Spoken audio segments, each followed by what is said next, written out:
You're listening to PetLifeRadio.com. I'm Smiley the dog. I am a mutt. I'm Smiley the dog. I'm super smiley. I have a cat, 2 sweets, the travel kitty. And a big girlfriend, Angel's really pretty. I have a pony and we share a big horse. We have a big yard. Yeah, we have to, of course. I have a pool. In the summer I stay cool. Do a fountain, live in the mountain, live high on the hog. Need to be a spokes dog. I'm Smiley the dog. I am a mutt. I'm Smiley the dog. I'm super smiley. Woof and Super Smiles. Welcome to a Super Smiley adventure on Pet Life Radio, the largest pet radio network in the world. I'm Megan Blake, the pet lifestyle coach, and I'm here with my sidekick and co-host Super Smiley, the national spokes dog for the American Humane Association Hero Dog Awards. And I'm in Jacksonville, Florida right now with one of my dear friends, Rick DuCharme. Rick is the founder of First Coast No More Homeless Pets. Hey, Rick. Hey, Megan. How you doing today? I'm good, and I'm so glad to be here in Jacksonville, my hometown, with you and with one of your wonderful partners here, Cameron Moore. Cameron, you're the program director for First Coast No More Homeless Pets, right? That's correct. Hey, Cameron. And the wonderful thing about their organization is that they are doing so much to spay and neuter animals, to stop the overpopulation, to save these animals. So, Rick, tell us about your vision, because you're the founder and CEO, right? Just tell us what you created here. Well, you know, the vision is really mirrored in the name, No More Homeless Pets, and that's really what the vision was, to end the killing of dogs and cats in the shelters, first in Duval County, which is where I live, and then in the surrounding counties, and then to help, areas all around the country to do the same thing. And you're right. You just mentioned the areas all around the country, and we've all heard about spay-neuter clinics and low-cost hospitals and veterinary clinics, but you're doing something really, really wonderful. You actually have contributed to what was this quarter? What happened in Jacksonville this time? Well, so far this year, and so we're in July now, or so through June, the city of Jacksonville has been a no-kill city. And Jacksonville is not a little city, is it? Tell us the significance of this. It's a pretty big town. Well, we're probably one of the largest, I think Portland is the only other community in this country that's no-kill that is as large as Jacksonville. So we're one of the 2 largest cities in the country to be no-kill. Congratulations, Rick and Cameron. Big shout out to First Coast No More Homeless Pets. We're going to take a quick break and we'll be right back talking with Cameron and Rick about how they did this so everybody else can learn and implement this across the whole country. Smiley, can you wait? Good boy. Sit, stay. We'll be right back after a short pause. Well, 4 to be exact. I'm Smiley the dog. I'm Super Smiley. Must rock.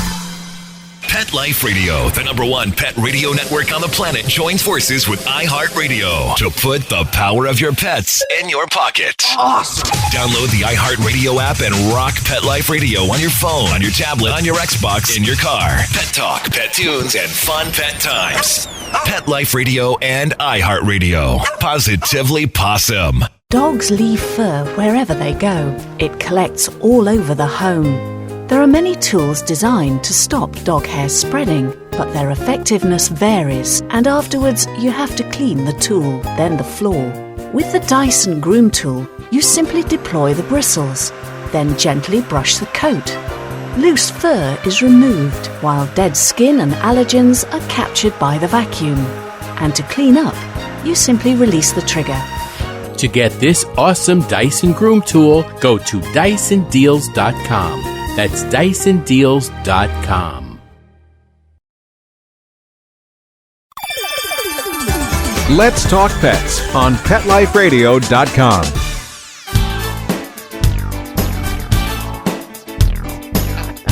And we're back on a Super Smiley adventure.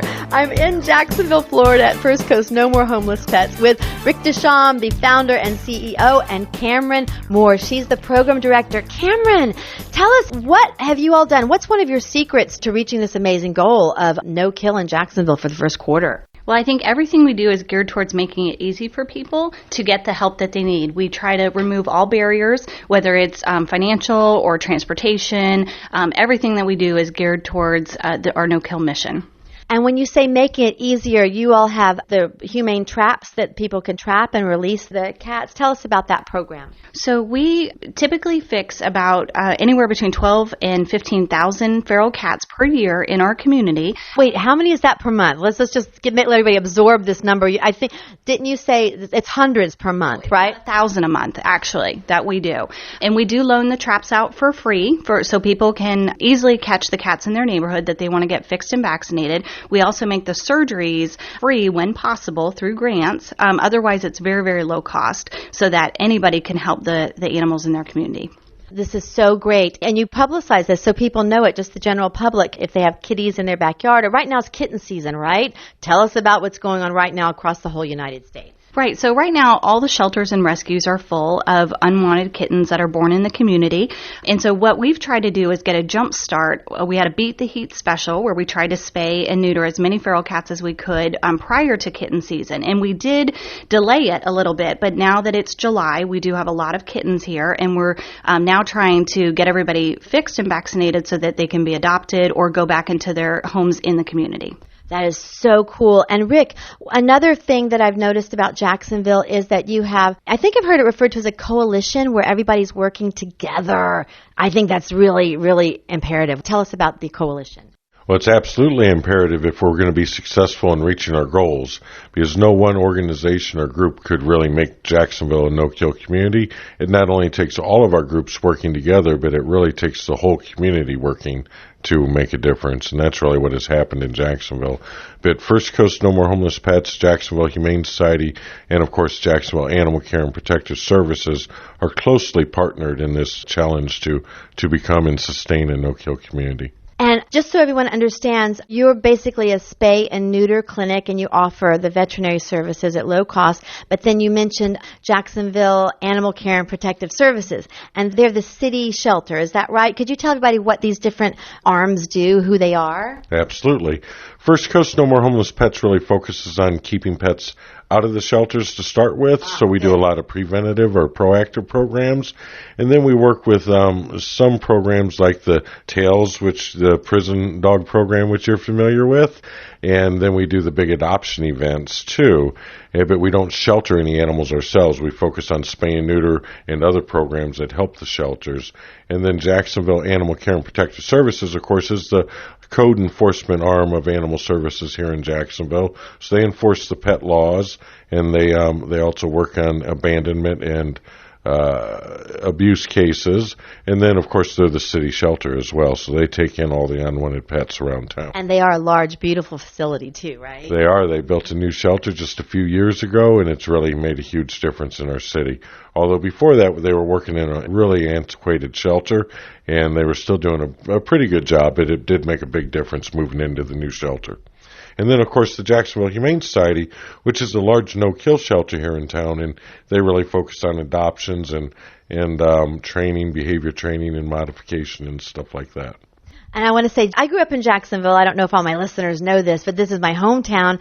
And my very, very, very first pet came from Jacksonville Humane Society. It was a white cat, and this was a long time ago. Now it's a beautiful, updated facility. But, Rick, I don't know if you'll remember this. A long time ago, all the cats were in one big cage, the big cat cage. And when I walked in there as a little girl, and there was a white cat climbing up the chain link and meowing and meowing, and I knew that was my cat. That was my very, very first pet. So my very first pet came from the Jacksonville Humane Society. So, yes, a big shout out to Jacksonville Humane Society and to the coalition. And Cameron, are there different groups across Jacksonville working in certain areas for the feral cats? I think we mentioned Mayport, and there are different areas with more problems or issues. We do have an outreach program where we are trying to assist people in the community who have large numbers of cats that they can't trap themselves, or maybe they have transportation issues, or if they are elderly or handicapped. But we really need the community to work together to help us. Even with our outreach people on our staff, it's still not enough. So we try to empower the residents in the community to be able to TNR their own cats. And that's why we offer the humane traps available for free, and currently the surgeries are free, and we give them all the skills they need to go out there and bring these cats in and get them fixed. And so when they come in, you were telling me something, and we just had a wonderful lunch together, and I was asking all kinds of questions, and I want to share this with our listeners because it was so interesting. When people bring a cat in, a feral cat, in the humane trap, what happens? How do they get this cat out, this feral cat? How does this work? How do you handle a feral kitty cat? Well, the way the traps are designed, it's for the safety of the cat and the safety of our staff. We do sedate the cats in the traps through the openings of the traps themselves, and we don't handle the cats until they are completely anesthetized. But once they are under, we will give them a complete physical, take care of any of their needs, and they will, after surgery, recover in the traps. They are fed and watered in the traps, and then they are taken back and released into the community. I was asking about, do they ever get groomed, sort of facetiously thinking, do they get a little kitty cat bath while they're under? But you said that they do actually work on matted places. They fix them up, right? Anything that we understand these cats don't truly have an owner or a caretaker. So whatever we can help them with when they're with us, we're going to do. So if they have wounds or any issues that need to be addressed, we do take care of it before we release them. And how would someone know if they see a wild cat, a cat without an owner in their neighborhood? How would someone know if the cat has already been spayed and neutered? How would we know this? Do we just trap any wild cat we see? How do people know what to do? All community cats receive an ear tip. It's on the left ear. And so if you look at the cat and the pointy part of its left ear has been removed surgically, then you know that it is already fixed. And that's how people in the community can avoid retrapping cats who have already been through the program. That's really good to know. This is such wonderful, wonderful information for everybody. And we're going to take a quick break. We'll be right back. Smiley, can you wait? Good boy. Sit, stay. We'll be right back after a short pause. Well, 4 to be exact. I'm Smiley the dog. I'm Super Smiley. Let's rock! Dogs leave fur wherever they go. It collects all over the home.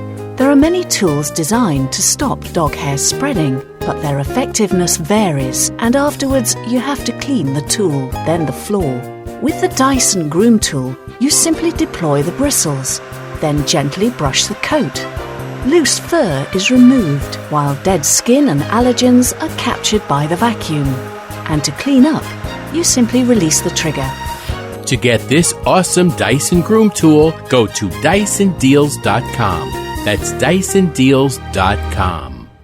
Hi, I'm Dr. Robin Gansert, President and CEO of American Humane Association, the country's first national humane organization. Here to tell you about our new show, Be Humane, on Pet Life Radio. Each week we'll be bringing you the latest news and issues affecting our animal friends, and we'll also be bringing you interviews with Hollywood's biggest animal advocates, here to share tales about their pets and what they're doing to promote a more humane world. Our own highly experienced staff and friends of the organization will also join us each week to share what they're up to in the animal world. I hope you'll stop by. Until then, let's always remember to be humane. Every week on demand, only on PetLifeRadio.com.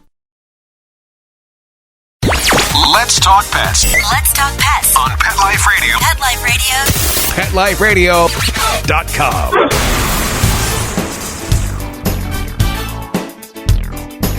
And we're back on a Super Smiley adventure with Rick DuCharme and Cameron Moore right here in Jacksonville, Florida at First Coast No More Homeless Pets. And this is such great information. And Rick, I love your facilities. I love your offices here. And one of the things that I love about it is when I come upstairs, there are lots of kitty cats walking around. Tell us about your office mates here. Well, whenever you run a large spay and neuter facility, you tend to gather up a few cats, it seems like. And so that's what we've done here, although none of these cats are here permanently. They're all looking for homes, and we actually work with pet supermarkets around Jacksonville, 5 pet supermarkets, and place cats for adoption in all of those. So even if we happen to run out of cats here, we go to the city shelter and get some cats from them and help them to adopt their cats out too. Yeah, I think that you're never at a shortage for cats. We sort of wish you would be, because that would mean the problem was getting under control. But and the cats here are so sweet. Anybody in the North Florida, South Georgia area, if you're looking for a kitty cat and you don't find the perfect one in your area, just come to Jacksonville, because there's so many wonderful cats, right, Rick? That's right. If you need a cat, we can ship it to you.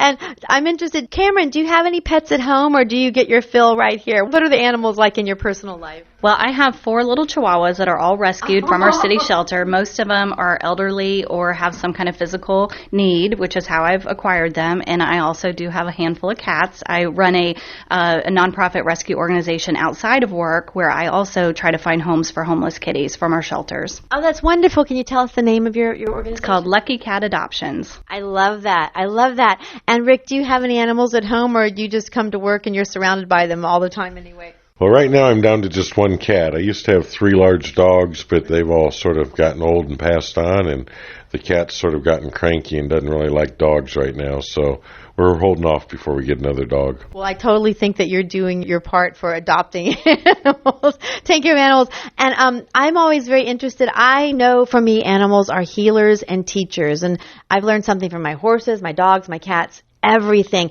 Cameron, have you learned anything from your little Chihuahuas? Do they tell you things during the day?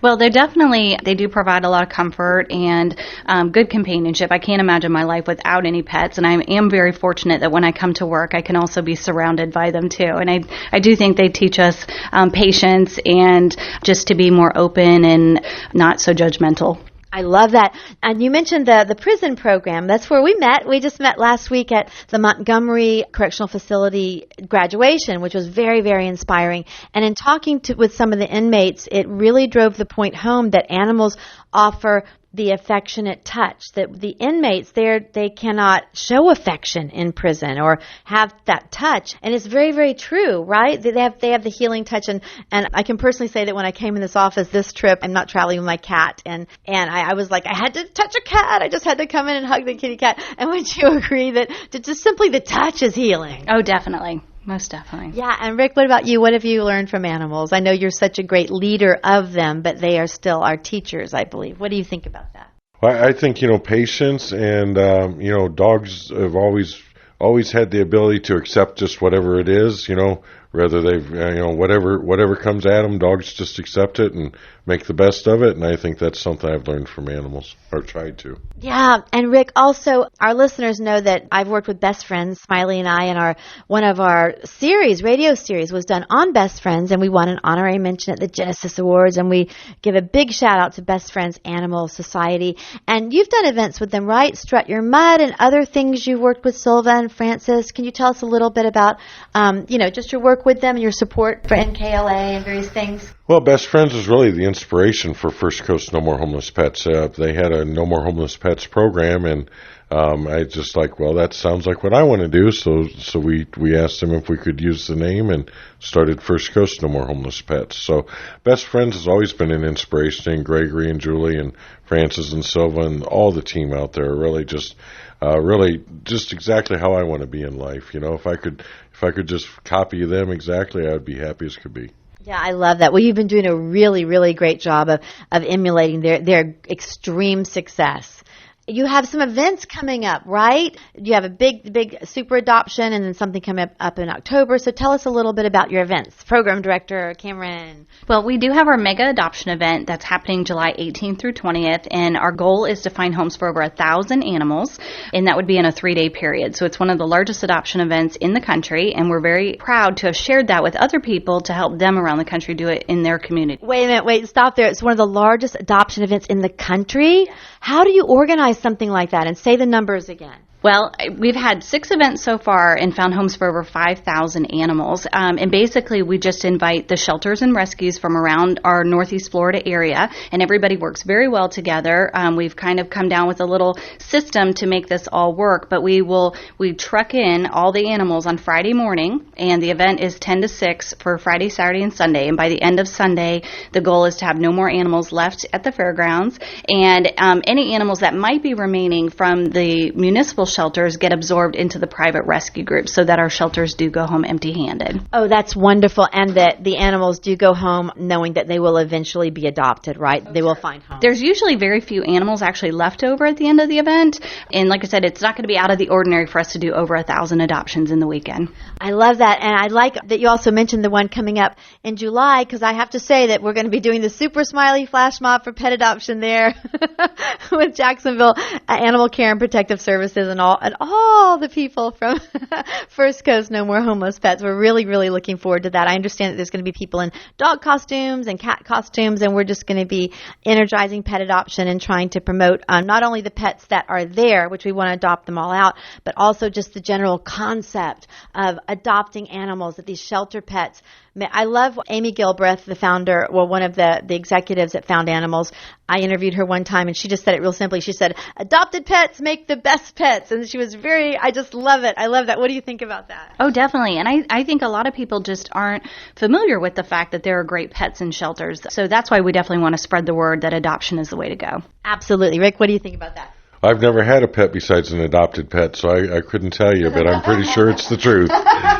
Super Smiley was a 2-time shelter dog, and he absolutely rocks it for pet adoption. And Angel, my beautiful German Shepherd, was abandoned 4 times. So we are like you, Rick and Cameron. All my animals have always been adopted. Like I said, the very first one came from the Jacksonville Humane Society right here in Jacksonville, Florida.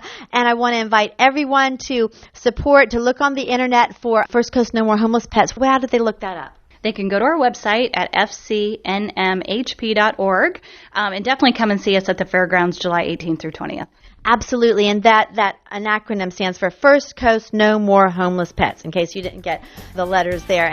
And Rick, DuCharme, Cameron Moore, thank you so much for joining us on a super smiley adventure. And I want to invite everyone also to check out, since we're going to be doing the flash mob, our flash mobs at youtube.com/Megan Blake, and you can find Super Smiley on the web at supersmileydog.com.